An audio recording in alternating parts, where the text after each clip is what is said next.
اعوذ باللہ من الشیطان الرجیم بسم اللہ الرحمن الرحیم السلام علیکم۔ حضرت ابو ہریرہ رضی اللہ تعالیٰ عنہ سے روایت ہے کہ ایک دفعہ رسول اللہ صلی اللہ علیہ وآلہ وسلم نے صحابہ اکرام رضی اللہ تعالیٰ عنہم سے مخاطب ہو کر ارشاد فرمایا، کیا آپ جانتے ہیں کہ میری امت کا سب سے غریب شخص کون ہے؟ تو صحابہ اکرام نے عرض کی، یا رسول اللہ، ہمارے نزدیک تو جو غریب ترین شخص ہے وہ وہی ہوگا کہ جس کے پاس درہم نہیں ہوں گے، جس کے پاس مال نہیں ہوگا۔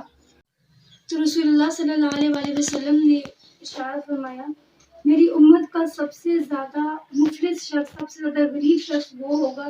جو قیامت والے دن نماز، روزہ اور زکوٰۃ کے ساتھ آئے گا، لیکن وہ اس حالت میں آئے گا کہ اس نے دوسروں کو تکلیف پہنچائی ہوگی، دوسروں کا ناجائز حق کھایا ہوگا، دوسروں کے اوپر تہمت لگائی ہوگی، دوسروں کا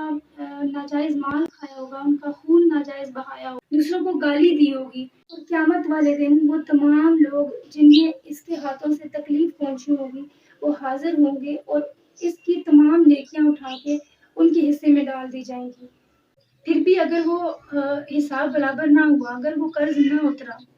تو ان کے گناہ اٹھا کے اس کے حصے میں ڈال کر اسے جہنم کی آگ میں پھینک دیا جائے گا۔ وہ شخص اس دن مفلس ترین شخص ہوگا۔ اس حدیث مبارکہ سے ہمیں یہ سبق ملتا ہے کہ ہمیں حقوق اللہ کے ساتھ ساتھ حقوق العباد کے اوپر بھی غور کرنا چاہیے، کیونکہ اللہ تعالیٰ تو غفور الرحیم ہے،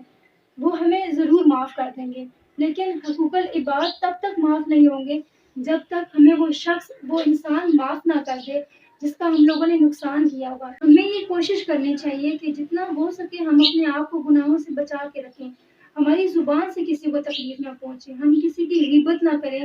ہم کسی کے اوپر تہمت نہ لگائیں، ہم کسی کو گالی نہ دیں، کسی کا ناجائز خون نہ بہائیں، کسی کا ناجائز حق نہ کھائیں۔ اللہ تعالیٰ ہم سب کو ان لوگوں میں شامل کرے کہ جن کے اوپر ان کے انعام ہوئے، نہ کہ ان لوگوں میں شامل کرے کہ جن کے اوپر ان کا غضب ہوا۔ آمین۔